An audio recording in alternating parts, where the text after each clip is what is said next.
good evening. And here we are again. Excuse me. Heavy, heavy air. Tonight we continue with Jane Austen's Persuasion with part 4. Now to catch us up, at the end of the previous segment, Captain Wentworth had crossed to the sofa to sit by Mrs. Musgrove and commiserate with her. Now, seated on the other side of Mrs. Musgrove was Anne Elliot. They were actually on the same sofa, for Mrs. Musgrove had most readily made room for him. They were divided only by Mrs. Musgrove. It was no insignificant barrier, indeed. Mrs. Musgrove was of a comfortable, substantial size, infinitely more fitted by nature to express good cheer and good humor than tenderness and sentiment. And while the agitations of Anne's slender form and pensive face may be considered as very completely screened, Captain Wentworth should be allowed some credit for the self-command with which she attended to her large, fat sighings over the destiny of a son whom, alive, nobody had cared for. Personal size and mental sorrow have certainly no necessary proportions. A large, bulky figure has as good a right to be in deep affliction as the most graceful set of limbs in the world. But fair or not fair, there are unbecoming conjunctions which reason will patronize in vain, which taste cannot tolerate, which ridicule will seize. The Admiral, after taking 2 or 3 refreshing turns about the room with his hands behind him, being called to order by his wife, now came up to Captain Wentworth, and without any observation of what he might be interrupting, thinking only of his own thoughts, began with, "If you had been a week later at Lisbon last spring, Frederick, you would have been asked to give a passage to Lady Mary Grierson and her daughters." "Should I? I'm glad I was not a week later then." The Admiral abused him for his want of gallantry.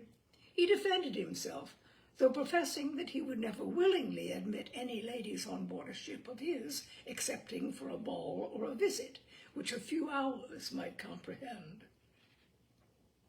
"But if I know myself," said he, "this is from no want of gallantry towards them.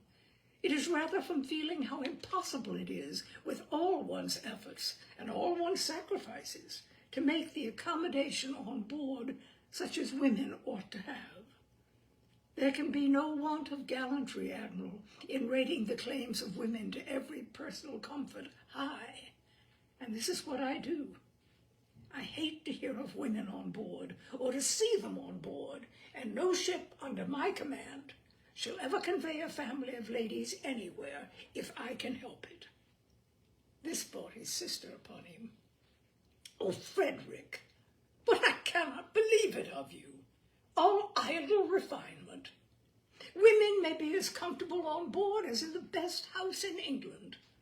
I believe I have lived as much on board as most women, and I know nothing superior to the accommodations of a man of war. I declare I have not a comfort or an indulgence about me, even at Kellynch Hall," with a kind bow to Anne, "beyond what I always had in most of the ships I have lived in, and they have been 5 altogether." "Nothing to the purpose," replied her brother. "You were living with your husband, and were the only woman on board." "But you yourself brought Mrs. Harville, her sister, her cousin, and the 3 children round from Portsmouth to Plymouth. Where was this superfine, extraordinary sort of gallantry of yours then?" "All merged in my friendship, Sophia.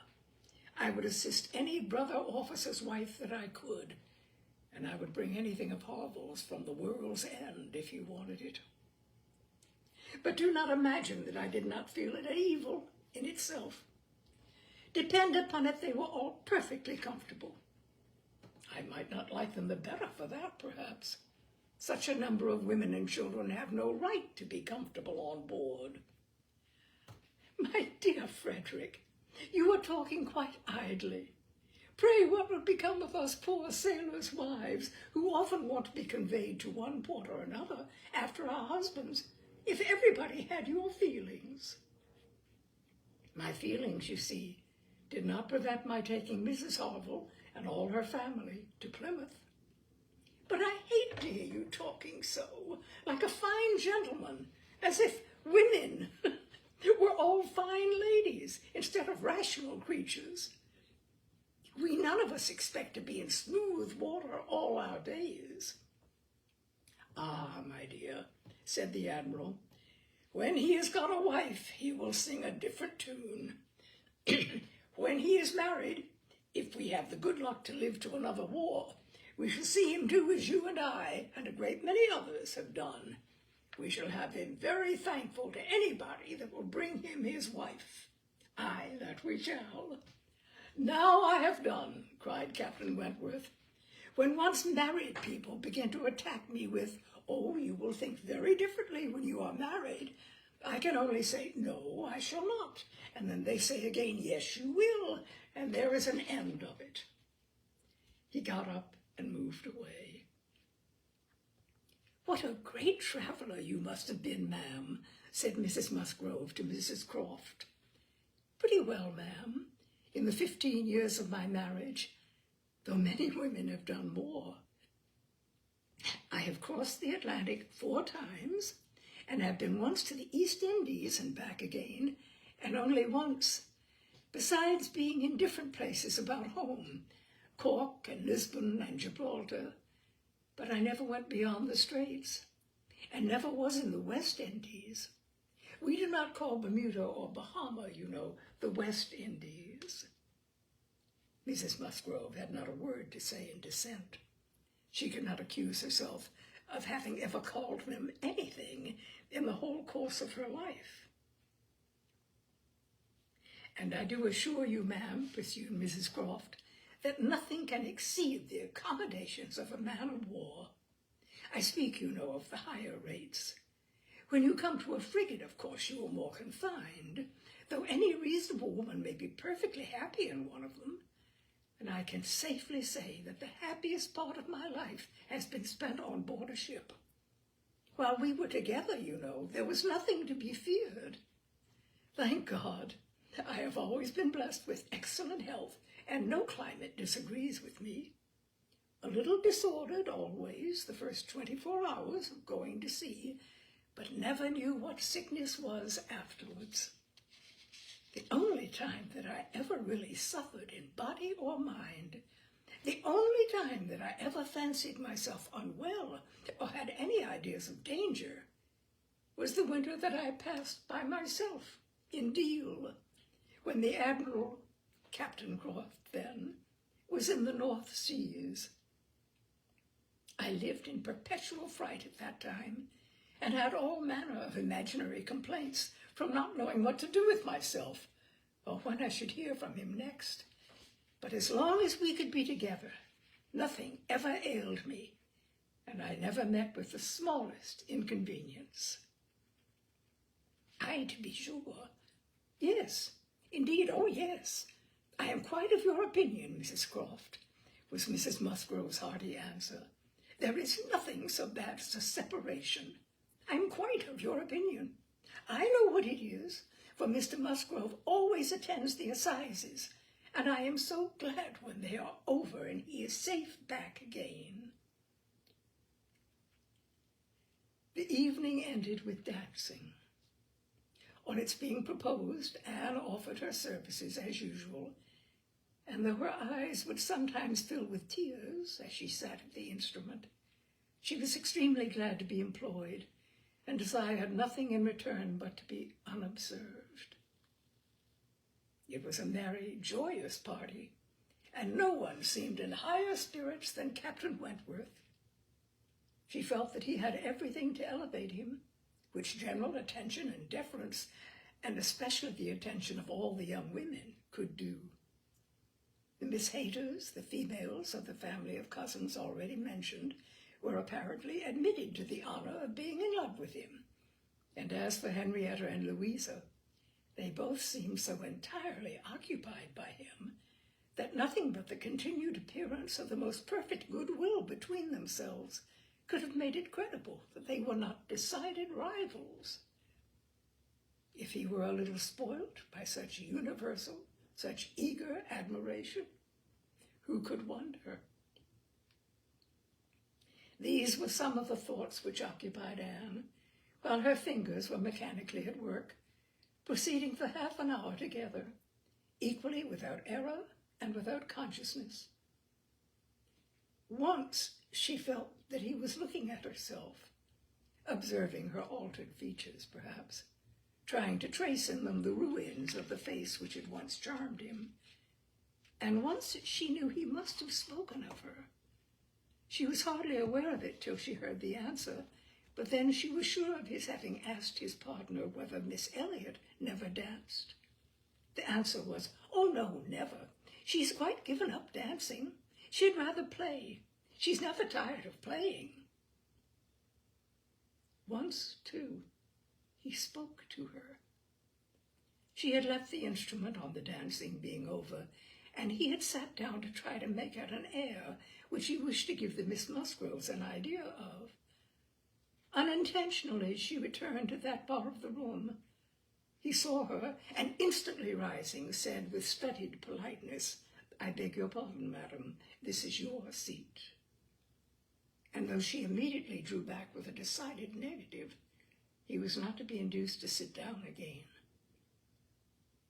Anne did not wish for more of such looks and speeches.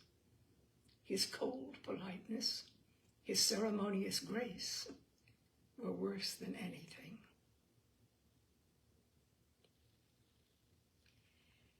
Captain Wentworth was come to Kellynch as to a home, to stay as long as he liked, being as thoroughly the object of the Admiral's fraternal kindness as of his wife's.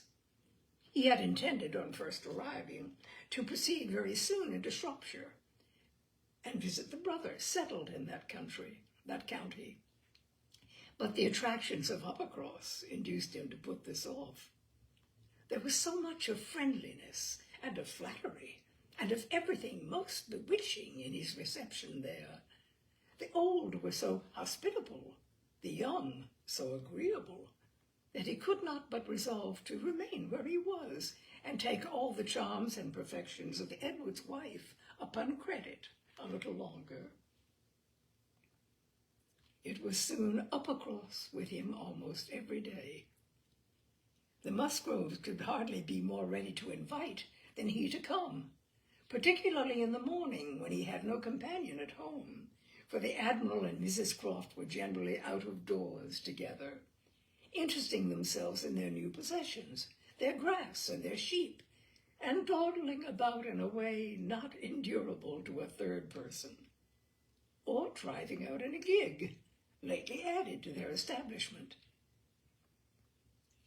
Hitherto there had been but one opinion of Captain Wentworth among the Musgroves and their dependencies. It was unvarying, warm admiration everywhere. But this intimate footing was not more than established when a certain Charles Hayter returned among them, to be a good deal disturbed by it, and to think Captain Wentworth very much in the way. Charles Hayter was the eldest of all the cousins, and a very amiable, pleasing young man, between whom and Henrietta there had been a considerable appearance of attachment, previous to Captain Wentworth's introduction. He was in orders, and having a curacy in the neighborhood where residence was not required, lived at his father's house, only 2 miles from Uppercross. A short absence from home had left his fair one unguarded by his attentions at this critical period, and when he came back, he had the pain of finding very altered manners, and of seeing Captain Wentworth. Mrs. Musgrove and Mrs. Hayter were sisters. They had each had money, but their marriages had made a material difference in their degree of consequence. Mr. Hayter had some property of his own, but it was insignificant compared with Mr. Musgrove's, and while the Musgroves were in the first class of society in the country, the young Hayters would, from their parents' inferior, retired, and unpolished way of living, and their own defective education, have been hardly in any class at all, but for their connection with Uppercross. This eldest son, of course, excepted, who had chosen to be a scholar and a gentleman, and who was very superior in cultivation and manners to all the rest. The two families had always been on excellent terms, there being no pride on one side and no envy on the other, and only such a consciousness of superiority in the Miss Musgroves had made them pleased to improve their cousins. Charles's attentions to Henrietta had been observed by her father and mother without any disapprobation. It would not be a great match for her, but if Henrietta liked him, and Henrietta did seem to like him, Henrietta fully thought so herself before Captain Wentworth came. But from that time, Cousin Charles had been very much forgotten. Which of the two sisters was preferred by Captain Wentworth was as yet quite doubtful, as far as Anne's observation reached. Henrietta was perhaps the prettiest, Louisa had the highest spirits, and she knew not now whether the more gentle or the more lively character were most likely to attract him. Mr. and Mrs. Musgrove, either from seeing little or from an entire confidence in the discretion of both their daughters and of all the young men who came near them, seemed to leave everything to take its chance. There was not the smallest appearance of solicitude or remark about them in the mansion house, but it was different at the cottage. The young couple there were more disposed to speculate and wonder, and Captain Wentworth had not been above 4 or 5 times in the Miss Musgrove's company, and Charles Hayter had but just reappeared, when Anne had to listen to the opinions of her brother and sister as to which was the one liked best. Charles gave it for Louisa, Mary for Henrietta, but quite agreeing that to have him marry either would be extremely delightful. Charles had never seen a pleasanter man in his life, and from what he had once heard Captain Wentworth himself say, was very sure that he had not made less than £20,000 by the war. Here was a fortune at once, besides which there would be the chance of what might be done in any future war, and he was sure Captain Wentworth was as likely a man to distinguish himself as any officer in the Navy. Oh, it would be a capital match for either of his sisters. Upon my word it would, replied Mary. Dear me, if he should rise to any very great honours, if he should ever be made a baronet. Lady Wentworth sounds very well. That would be a noble thing indeed for Henrietta. She would take place of me then, and Henrietta would not dislike that. Sir Frederick and Lady Wentworth. It would be but a new creation, however, and I never think much of your new creations. It suited Mary best to think Henrietta the one preferred, on the very account of Charles Hayter, whose pretensions she wished to see put an end to. She looked down very decidedly upon the Hayters, and thought it would be quite a misfortune to have the existing connection between the families renewed. Very sad for herself and her children. You know, said she, I cannot think of him at all a fit match for Henrietta, and considering the alliances which the Musgroves have made, she has no right to throw herself away. I do not think any young woman has a right to make a choice that may be disagreeable and inconvenient to the principal part of her family, and be giving bad connections to those who have not been used to them. And pray, who is Charles Hayter? Nothing but a country curate, a most improper match for Miss Musgrove of Uppercross. Her husband, however, would not agree with her here. For besides having a regard for his cousin, Charles Hayter was an eldest son, and he saw things as an eldest son himself. "Now you are talking nonsense, Mary," was therefore his answer.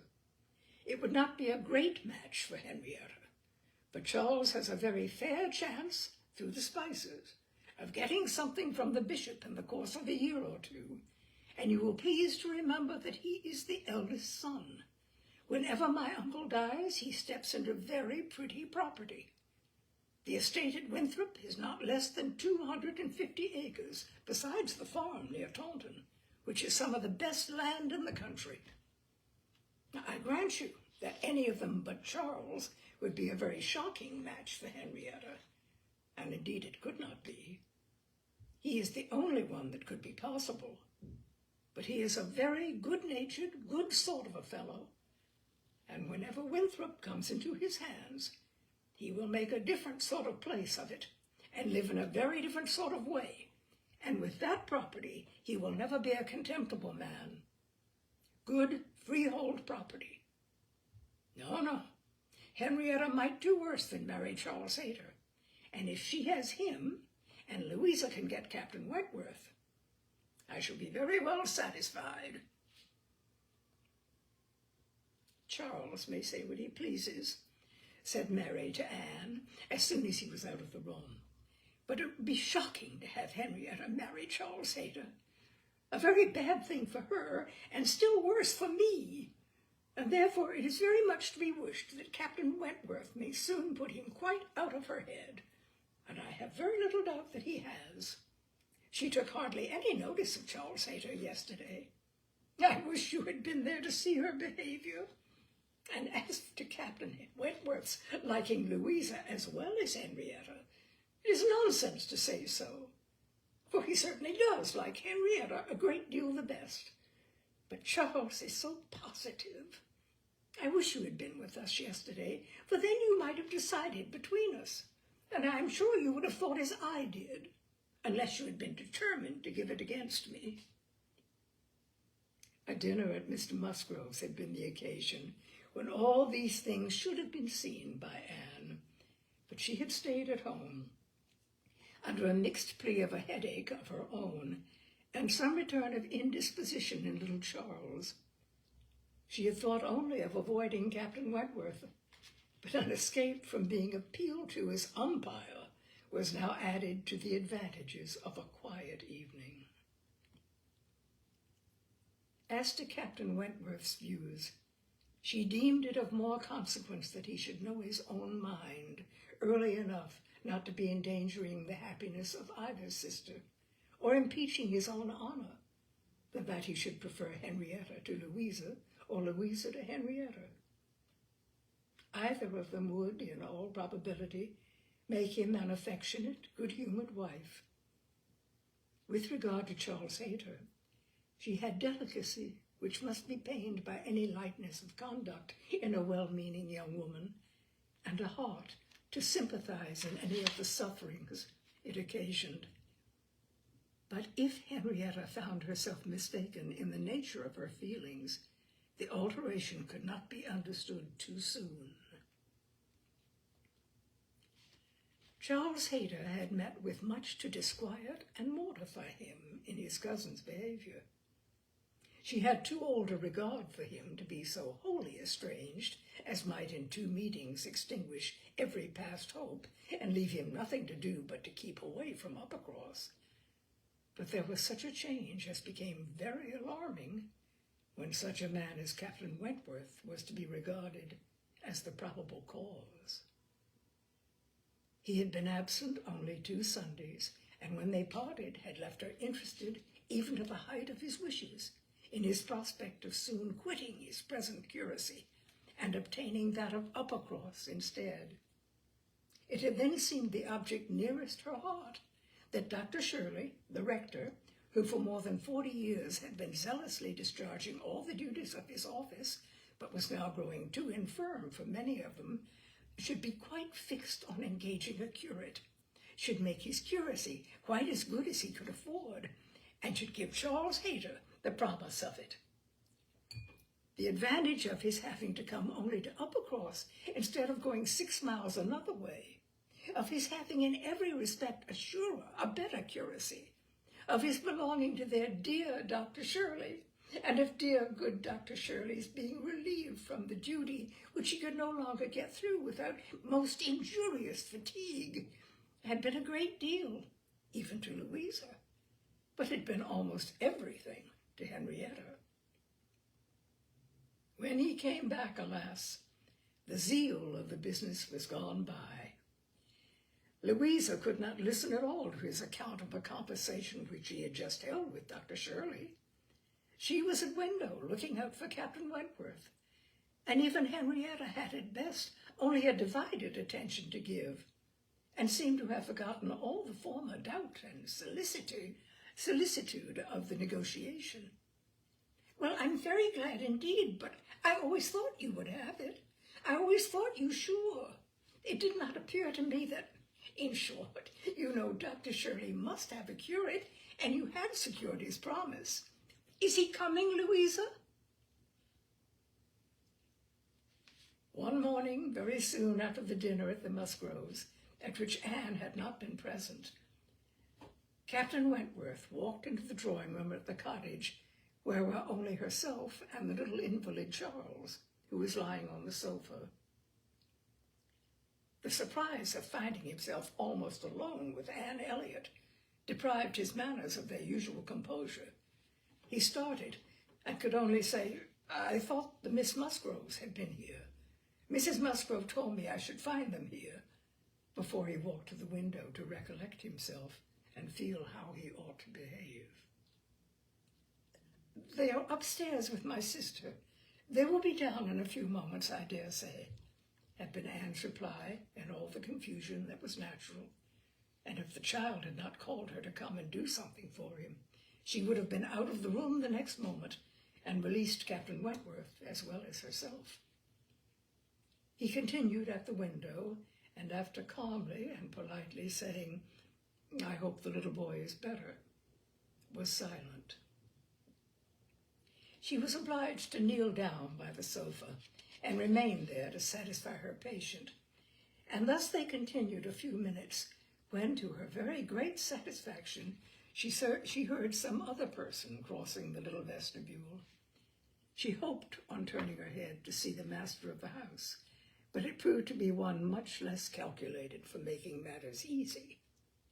Charles Hayter, probably not at all better pleased by the sight of Captain Wentworth than Captain Wentworth had been by the sight of Anne. She only attempted to say, "How do you do? Will not you sit down? The others will be here presently."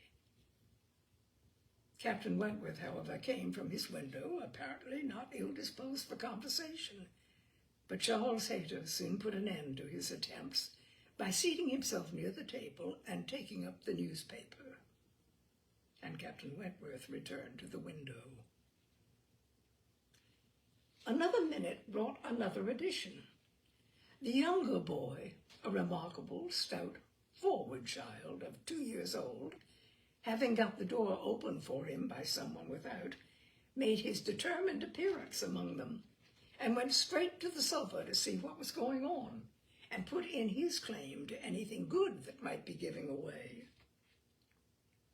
There being nothing to eat, he could only have some play, and as his aunt would not let him tease his sick brother, he began to fasten himself upon her as she knelt, in such a way that, busy as she was about Charles, she could not shake him off. She spoke to him, ordered, entreated, and insisted in vain. When she did contrive to push him away, but the boy had the greater pleasure in getting upon her back again directly. "Walter," said she, "get down this moment. You are extremely troublesome. I'm very angry with you." "Walter," cried Charles Hayter, "why do you not do as you are bid? Do not you hear your aunt speak? Come to me, Walter. Come to Cousin Charles." But not a bit did Walter stir. In another moment, however, she found herself in the state of being released from him. Someone was taking him from her, though he had bent down her head so much that his little sturdy hands were unfastened from around her neck, and he was resolutely borne away before she knew that Captain Wentworth had done it. Her sensations on the discovery made her perfectly speechless. She could not even thank him. She could only hang over little Charles with most disordered feelings. His kindness in stepping forward to her relief, the manner, the silence in which it had passed, the little particulars of the circumstance, with the conviction soon forced on her by the noise he was studiously making with the child, that he meant to avoid hearing her thanks, and rather sought to testify that her conversation was the last of his wants, produced such a confusion of varying but very painful agitation as she could not recover from, till enabled by the entrance of Mary and the Miss Musgroves to make over her little patient to their cares and leave the room. She could not stay. It might have been an opportunity of watching the loves and jealousies of the four. They were now all together, but she could stay for none of it. It was evident that Charles Hayter was not well inclined toward Captain Wentworth. She had a strong impression of his having said in a vexed tone of voice, after Captain Wentworth's interference, "You ought to have minded me, Walter. I told you not to tease your aunt," and could comprehend his regretting that Captain Wentworth should do what he ought to have done himself. But neither Charles Hayter's feelings nor anybody's feelings could interest her till she had a little better arranged her own. She was ashamed of herself, quite ashamed of being so nervous, so overcome by such a trifle. But so it was, and it required a long application of solitude and reflection to recover her. Other opportunities of making her observations could not fail to occur. Anne had soon been in company with all the four together often enough to have an opinion, though too wise to acknowledge as much at home, where she knew it would have satisfied neither husband nor wife. For while she considered Louisa to be rather the favorite, she could not but think, as far as she might dare to judge from memory and experience, that Captain Wentworth was not in love with either. They were more in love with him, yet there it was not love. It was a little fever of admiration, but it might, probably must, end in love with some. Charles Hayter seemed aware of being slighted, and yet Henrietta had sometimes the air of being divided between them. Anne longed for the power of representing to them all what they were about, and of pointing out some of the evils they were exposing themselves to. She did not attribute guile to any. It was the highest satisfaction to her to believe Captain Wentworth not in the least aware of the pain he was occasioning. There was no triumph, no pitiful triumph in his manner. He had probably never heard and never thought of any claims of Charles Hayter. He was only wrong in accepting the attentions, for accepting must be the word, of two young women at once. After a short struggle, however, Charles Hayter seemed to quit the field. 3 days had passed without his coming once to Uppercross, a most decided change.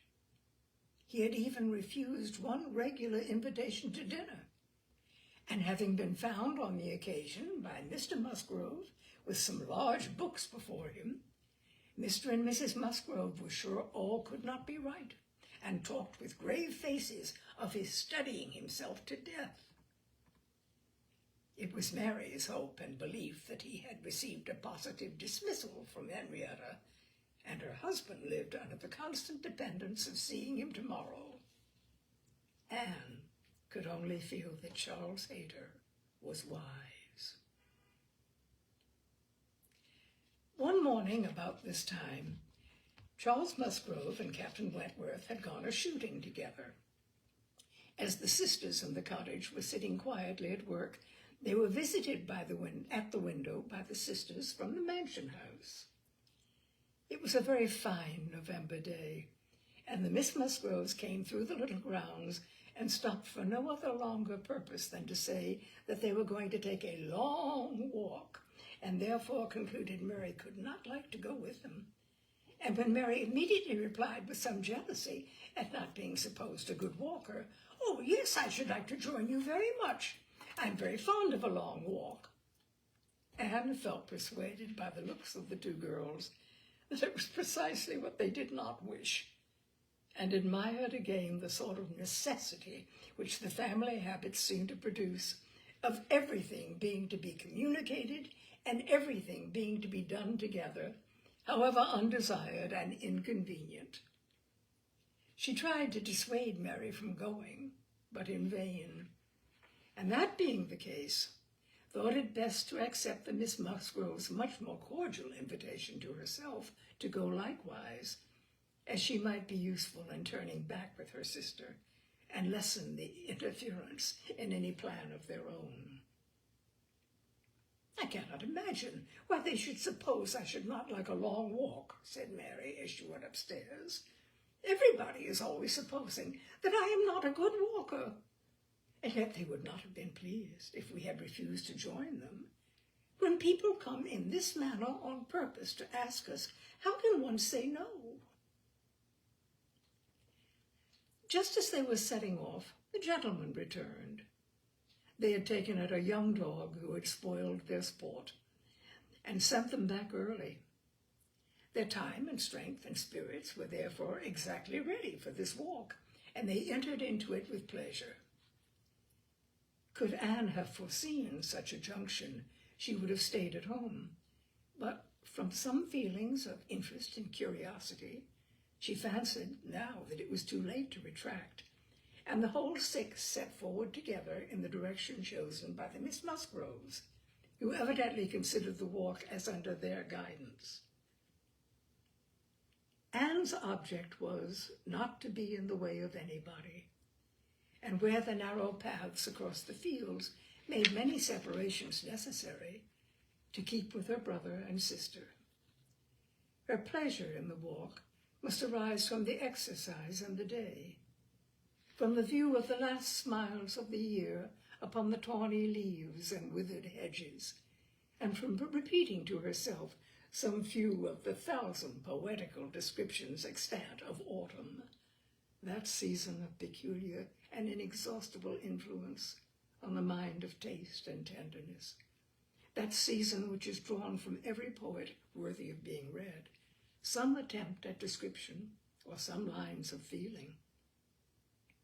She occupied her mind as much as possible in such like musings and quotations, but it was not possible that when within reach of Captain Wentworth's conversation with either of the Miss Musgroves, she should not try to hear it. Yet she caught very little remarkable. It was mere lively chat, such as any young persons on an intimate footing might fall into. He was more engaged with Louisa than with Henrietta. Louisa certainly put more forward for his notice than her sister. This distinction appeared to increase, and there was one speech of Louisa's which struck her. After one of the many praises of the day which were continually bursting forth, Captain Wentworth added, "What glorious weather for the Admiral and my sister. They meant to take a long drive this morning. Perhaps we may hail them from some of these hills. They talked of coming into this side of the country. I wonder whereabouts they will upset today. Oh, it does happen very often, I assure you, but my sister makes nothing of it. She would as lief be tossed out as not." "Ah, you make the most of it, I know," cried Louisa. "But if it were really so, I should do just the same in her place. If I loved a man as she loves the Admiral, I would be always with him. Nothing should ever separate us, and I would rather be overturned by him than driven safely by anybody else." It was spoken with enthusiasm. "Had you?" cried he, catching the same tone.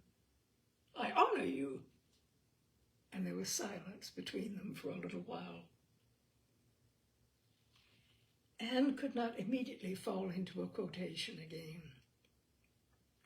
The sweet scenes of autumn were for a while put by, unless some tender sonnet fraught with the apt analogy of the declining year with declining happiness, and the images of youth and hope and spring all gone together blessed her memory. She roused herself to say, as they struck by order into another path, "Is not this one of the ways to Winthrop?" But nobody heard, or at least nobody answered her. Winthrop, however, or its environs, for young men are sometimes to be met with strolling about near home, was their destination. And after another half-mile of gradual ascent through large enclosures where the plows at work and the fresh-made paths spoke the farmer, counteracting the sweets of poetical despondence and meaning to have spring again, they gained the summit of the most considerable hill which parted Uppercross and Winthrop, and soon commanded a full view of the latter at the foot of the hill on the other side. Winthrop, without beauty and without dignity, was stretched before them, an indifferent house standing low and hemmed in by the barns and buildings of a farmyard. Mary exclaimed, "Bless me, here is Winthrop. I declare I had no idea. Well, now, I think we had better turn back. I am excessively tired." Henrietta, conscious and ashamed, and seeing no cousin Charles walking along any path or leaning against any gate, was ready to do as Mary wished. "But no," said Charles Musgrove. "And no, no," cried Louisa more eagerly, and taking her sister aside, seemed to be arguing the matter warmly. Charles, in the meantime, was very decidedly declaring his resolution of calling on his aunt, now that he was so near, and very evidently, though more fearfully, trying to induce his wife to go too. But this was one of the points on which the lady showed her strength. When he recommended the advantage of resting herself a quarter of an hour at Winthrop, as she felt so tired, she resolutely answered, "Oh, no, indeed. Walking up that hill again would do her more harm than any sitting down could do her good." And in short, her look and manner declared that go she would not. After a little succession of these sort of debates and consultations, it was settled between Charles and his two sisters that he and Henrietta should just run down for a few minutes to see their aunt and cousins, while the rest of the party waited for them at the top of the hill. Louisa seemed the principal arranger of the plan, and as she went a little way with them down the hill, still talking to Henrietta, Mary took the opportunity of looking scornfully around her and saying to Captain Wentworth, "It is very unpleasant having such connections, but I assure you I have never been in the house above twice in my life." She received no other answer than an artificial, assenting smile, followed by a contemptuous glance as he turned away, which Anne perfectly knew the meaning of. The brow of the hill where they remained was a cheerful spot. Louisa returned, and Mary, finding a comfortable seat for herself on the step of a stile, was very well satisfied, so long as the others all stood about her.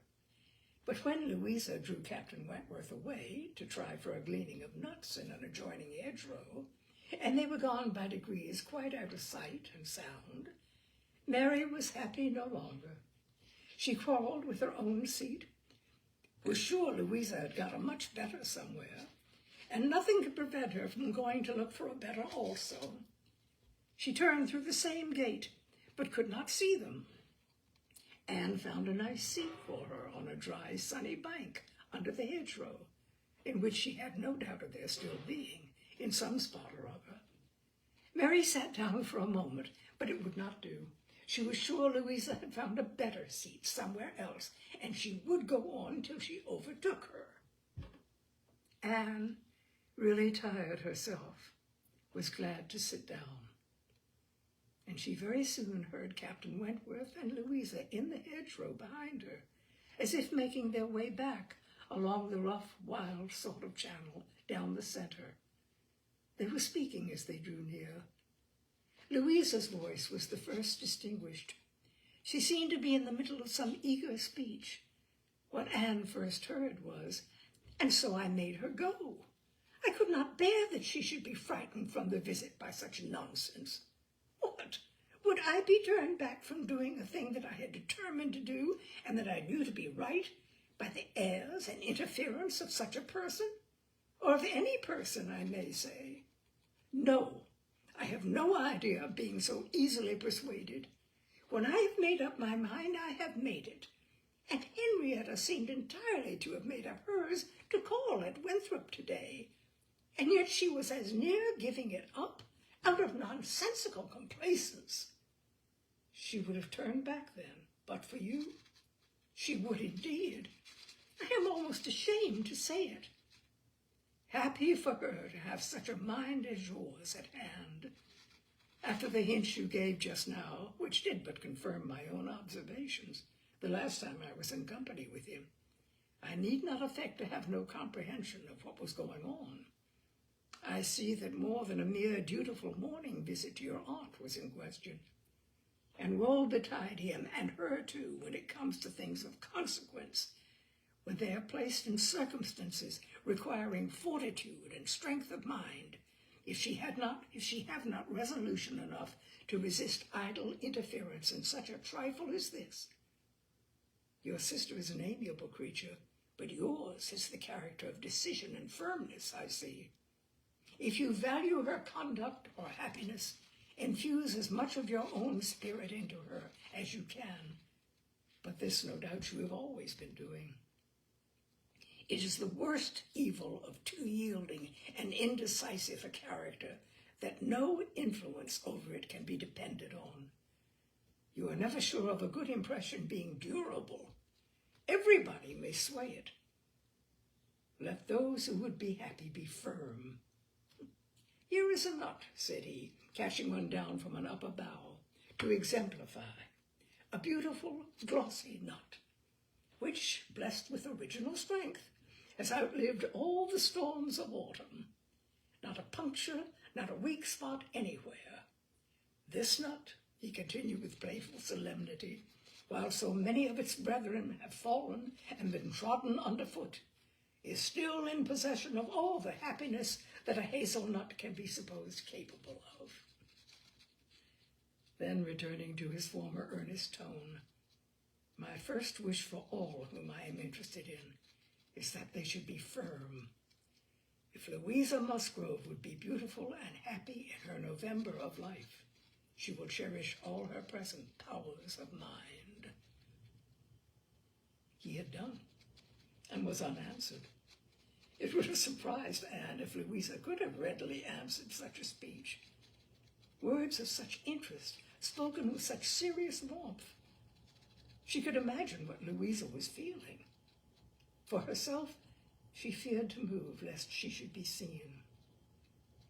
While she remained, a bush of low rambling holly protected her, and they were moving on. Before they were beyond her hearing, however, Louisa spoke again.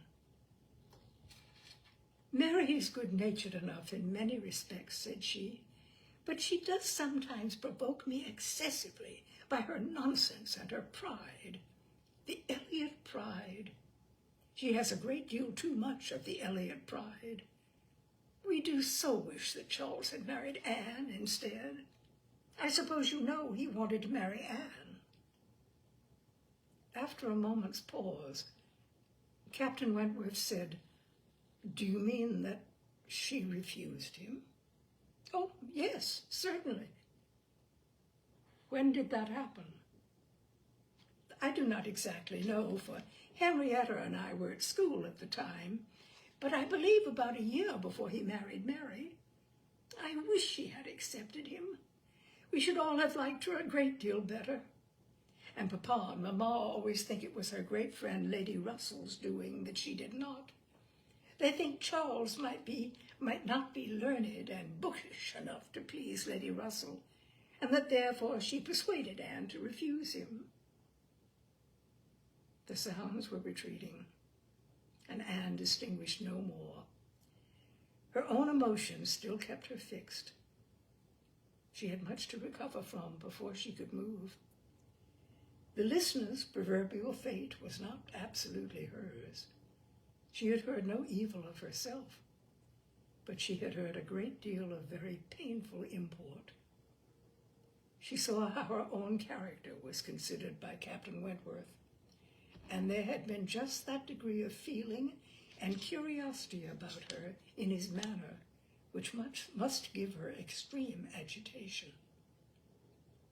As soon as she could, she went after Mary, and having found and walked back with her to their former station by the stile, felt some comfort in their whole party being immediately afterwards collected and once more in motion together. Her spirits wanted the solitude and silence which only numbers could give. And that is part 4 of Jane Austen's Persuasion. We will continue next Wednesday at 6 o'clock with part 5. Thank you so much, my dears, for joining me. We'll carry on next week. Take care. We'll get through the rest of this heat. What is it? I think I learned a new French word. What is it? Canicule. Canicule, I think, which is heat wave.